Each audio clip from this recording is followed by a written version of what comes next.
nom du Père, et du Fils, et du Saint-Esprit. Amen. Bonjour ma famille prophétique, bonjour à toi qui te connectes en ce moment même. Je bénis le Seigneur pour ta vie, pour ton cœur qui a soif de sa présence. Où que tu sois, dans ton salon, dans ta voiture, être même au travail en train de prendre une pause, sache que tu n'es pas ici par hasard. Dieu a un rendez-vous avec toi aujourd'hui. Père éternel, nous nous approchons de ton trône de grâce avec confiance, non pas à cause de nos propres mérites, mais par le sang précieux de ton Fils, Jésus-Christ. Seigneur Jésus, nous invoquons maintenant ton sang. Nous nous couvrons nos maisons, nous couvrons nos enfants, nos conjoints, nous couvrons nos pensées, nos émotions, notre esprit, notre âme et notre corps par le sang puissant de l'agneau.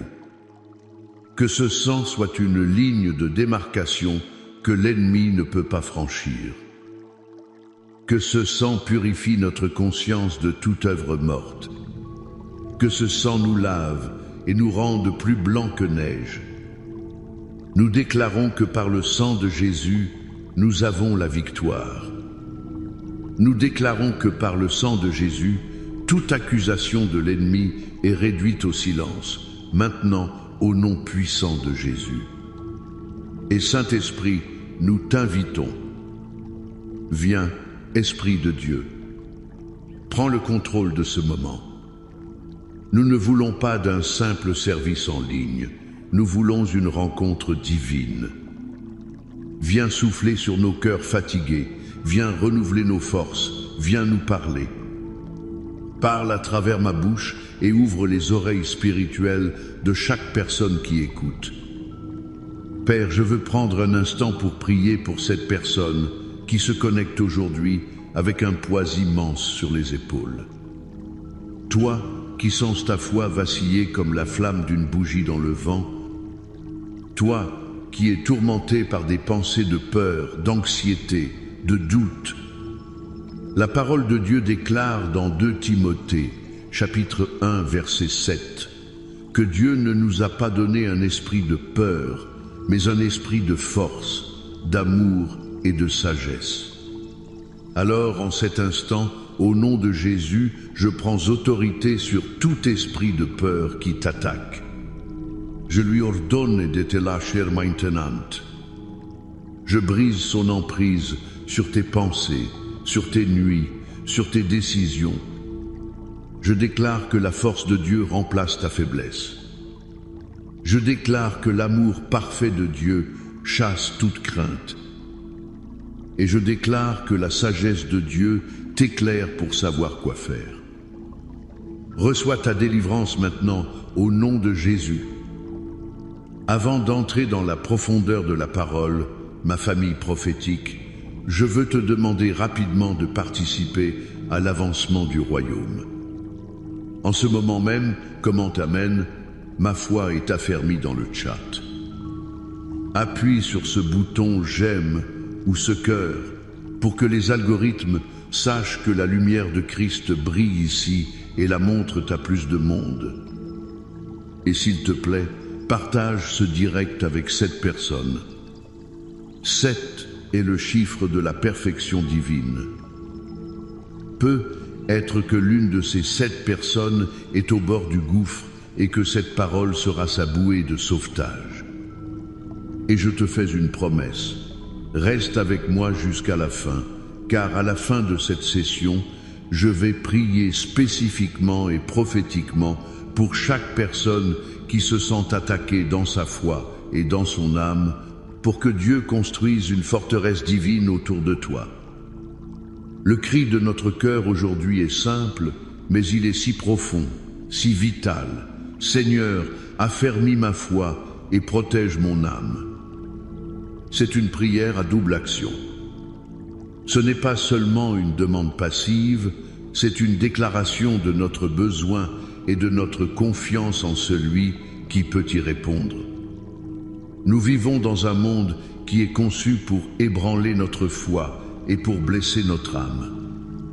Chaque jour, les nouvelles, les pressions, les déceptions, les trahisons viennent frapper à la porte de notre cœur pour tenter de nous affaiblir. Mais aujourd'hui, nous disons « ça suffit ».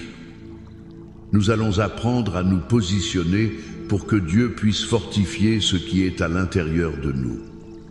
Le premier pilier de notre prière est « Seigneur, affermis ma foi ». Qu'est-ce que cela signifie vraiment? Beaucoup pensent qu'une foi affermie est une foi qui ne doute jamais, qui ne pose jamais de questions, qui ne ressent jamais la peur.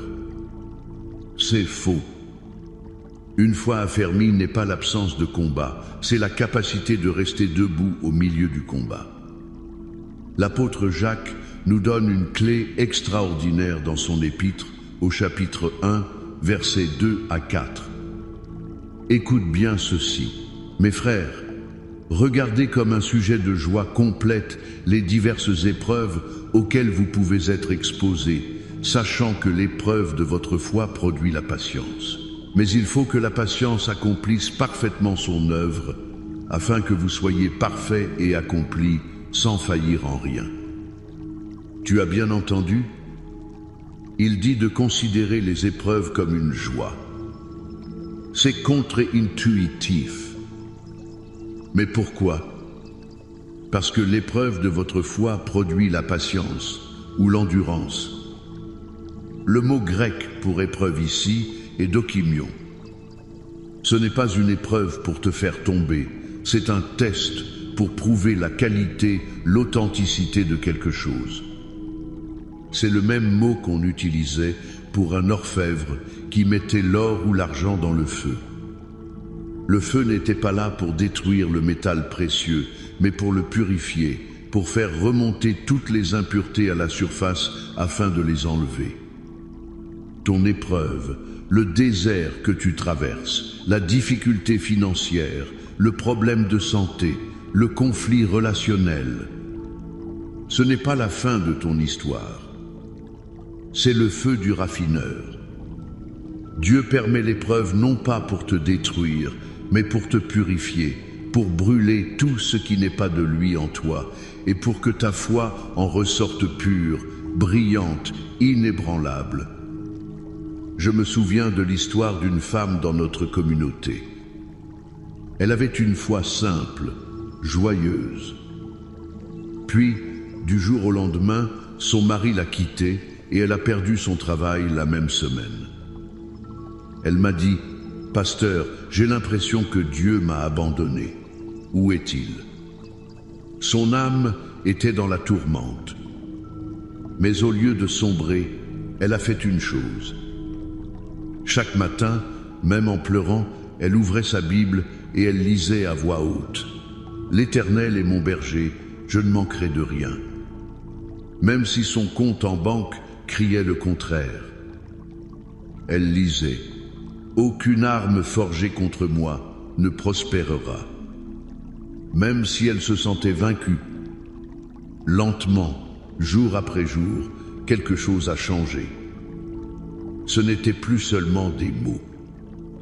C'est devenu sa réalité. L'épreuve n'avait pas détruit sa foi, elle l'avait forgée, elle l'avait rendue solide comme l'acier.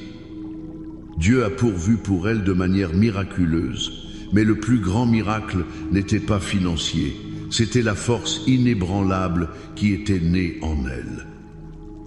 Peut être que tu es dans ce feu aujourd'hui.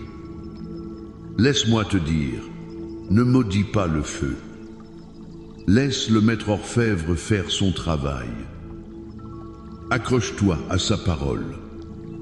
Ta foi n'est pas affermie quand tout va bien, elle est affermie quand tout semble s'écrouler, mais que tu décides de t'accrocher quand même à la promesse de Dieu. Le deuxième pilier est « protège mon âme ».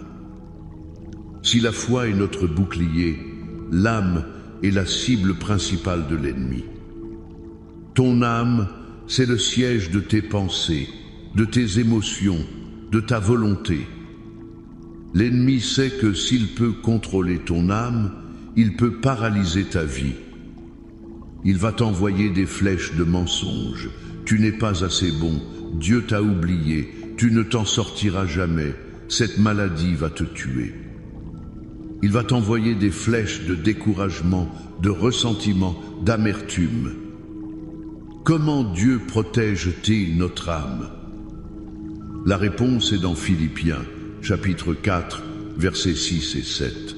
Ne vous inquiétez de rien, mais en toute chose, faites connaître vos besoins à Dieu par des prières et des supplications, avec des actions de grâce.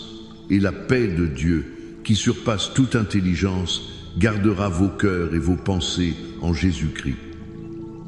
Regarde la puissance de ce verset. La condition est de ne pas s'inquiéter, mais de prier avec reconnaissance. Et la promesse est que la paix de Dieu gardera vos cœurs et vos pensées. Le mot grec pour gardera est phrouro. C'est un terme militaire. Il signifie monter la garde, poster une garnison, protéger comme une sentinelle. La paix de Dieu n'est pas un sentiment passif et agréable. C'est une force de protection active. C'est une garnison de soldats célestes qui campent autour de ton âme, de ton cœur et de tes pensées pour empêcher l'anxiété, la peur et le mensonge d'entrer. Imaginez un instant. Une pensée de peur essaie de pénétrer ton esprit. Et si je perdais mon emploi? La paix de Dieu se lève comme une sentinelle et dit « Halte là, l'accès est refusé. Mon Dieu pourvoira à tous ses besoins selon sa richesse, avec gloire en Jésus-Christ. » Une émotion de découragement essaie d'envahir ton cœur. La garnison de paix intervient. Stop! Il est écrit que la joie de l'Éternel est sa force. Tu comprends? Cette protection n'est pas automatique. Elle est activée par notre décision de remettre nos soucis à Dieu par la prière et l'action de grâce. Chaque fois que tu t'inquiètes, tu ouvres une brèche dans les murs de protection. Chaque fois que tu pries et que tu remercies Dieu, tu renforces la garnison autour de ton âme. Alors aujourd'hui, je t'appelle à faire un choix. Cesse de coopérer avec l'anxiété. Cesse de méditer sur les mensonges de l'ennemi. Quand une pensée négative arrive, ne la laisse pas s'installer. Capture-la et soumets-la à l'obéissance de Christ. Comment? En ouvrant la bouche et en déclarant la vérité de la parole de Dieu, c'est ton arme offensive pour protéger ton âme. Et maintenant, nous allons prendre ensemble l'arme la plus complète et la plus puissante pour la protection divine. La parole de Dieu elle-même est vivante et efficace. Nous n'allons pas juste la lire, nous allons la déclarer. Je vais lire le psaume 91 sur ta vie, et où que tu sois, reçois-le comme une parole prophétique pour toi, pour ta maison, pour cette saison de ta vie. Ouvre ton cœur. Celui qui demeure sous l'abri du Très-Haut repose à l'ombre du Tout-Puissant. Je dis à l'Éternel, mon refuge et ma forteresse, mon Dieu en qui je me confie. Car c'est lui qui te délivre du filet de l'oiseleur, de la peste et de ses ravages. Il te couvrira de ses plumes, et tu trouveras un refuge sous ses ailes. Sa fidélité est un bouclier et une cuirasse. Tu ne craindras ni les terreurs de la nuit, ni la flèche qui vole de jour, ni la peste qui marche dans les ténèbres, ni la contagion qui frappe en plein midi. Que 1000 tombent à ton côté et 10 000 à ta droite, tu ne seras pas atteint. De tes yeux seulement tu regarderas, et tu verras la rétribution des méchants. Car tu es mon refuge, ô Éternel. Tu fais du Très-Haut ta retraite. Aucun malheur ne t'arrivera, aucun fléau n'approchera de ta tente. Car il ordonnera à ses anges de te garder dans toutes tes voies. Ils te porteront sur les mains, de peur que ton pied ne heurte contre une pierre. Tu marcheras sur le lion et sur l'aspic, tu fouleras le lionceau et le dragon. Puisqu'il m'aime, je le délivrerai, je le protégerai, puisqu'il connaît mon nom. Il m'invoquera, et je lui répondrai. Je serai avec lui dans la détresse, je le délivrerai et je le glorifierai. Je le rassasierai de longs jours, et je lui ferai voir mon salut. Amen. Reçois cette parole sur ta vie. Maintenant, inclinons nos cœurs dans la prière. Père céleste, au nom de Jésus, nous venons devant toi avec foi, sur la base de ta parole immuable. Seigneur, je prie pour chaque personne qui écoute. Je prie pour que tu affermisses leur foi. Pas une foi basée sur les émotions ou les circonstances, mais une foi ancrée dans le roc de qui tu es. Pour celui qui traverse le feu de l'épreuve, je prie que tu lui révèles ta présence au milieu des flammes, comme tu l'as fait pour Shadrach, Meshach et Abed-Nego. Que cette épreuve ne le consume pas, mais le purifie. Que sa foi en sorte plus précieuse que l'or. Je déclare que ce que l'ennemi a voulu pour son mal, tu le changes en bien, pour sa croissance et pour ta gloire. Et Père, je prie pour la protection de l'âme de mon frère, de ma sœur. Je te demande, selon ta promesse dans Philippiens 4, de déployer la garnison de ta paix autour de leur cœur et de leurs pensées. Maintenant même, que ta paix qui surpasse toute intelligence descende et fasse taire le tumulte intérieur. Fais taire les voix de l'accusateur, les voix de l'anxiété, les voix du doute. Construis une forteresse de paix autour d'eux, impénétrable par l'ennemi. Et comme je l'ai promis, je prie maintenant spécifiquement pour toi, qui te sens si faible dans ta foi. Toi qui as dit Amen au début, mais dont le cœur crie Seigneur, je n'y arrive plus. Toi dont la foi est comme cette mèche qui fume encore. Père, au nom de Jésus, je te présente ces cœurs. Souffle sur cette mèche, Saint-Esprit. Ne l'éteins pas, mais ranime la flamme. Là où il y a la cendre du découragement, fais jaillir le feu de l'espérance. Je brise la solitude spirituelle. Je déclare que tu n'es pas seul dans ce combat. Les anges de l'Éternel campent autour de toi. Le Seigneur lui-même est avec toi comme un héros puissant. Je te commande, au nom de Jésus, de te relever de la poussière. Secoue le manteau de la dépression et revêt le vêtement de la louange. Ta foi ne va pas mourir, elle va revivre et être plus forte qu'avant. Et maintenant, nous élargissons cette prière. Je prie pour les familles. Seigneur, restaure ce qui est brisé. Je brise l'esprit de division, de dispute et d'incompréhension dans les mariages. Rallume la flamme du premier amour. Et pour les parents qui prient pour leurs enfants, particulièrement les enfants prodigues, je déclare que les cordages d'amour de Dieu les ramènent à la maison, les ramènent à toi. Je prie pour les finances. Je déclare que tu es Jéhovah Jireh, notre pourvoyeur. J'ordonne à toute porte financière que l'ennemi a fermée de s'ouvrir maintenant, au nom de Jésus. Je libère la bénédiction de l'abondance, non pour l'égoïsme, mais pour l'avancement de ton royaume. Je brise l'esprit de pauvreté, de manque et de dette. Je prie pour la guérison. Par les meurtrissures d'Ésaïe 53, par les meurtrissures de Jésus, nous avons été guéris. Alors nous déclarons la guérison divine sur chaque corps malade qui écoute. Guérison du cancer, du diabète, de l'hypertension, de la douleur chronique, de la dépression.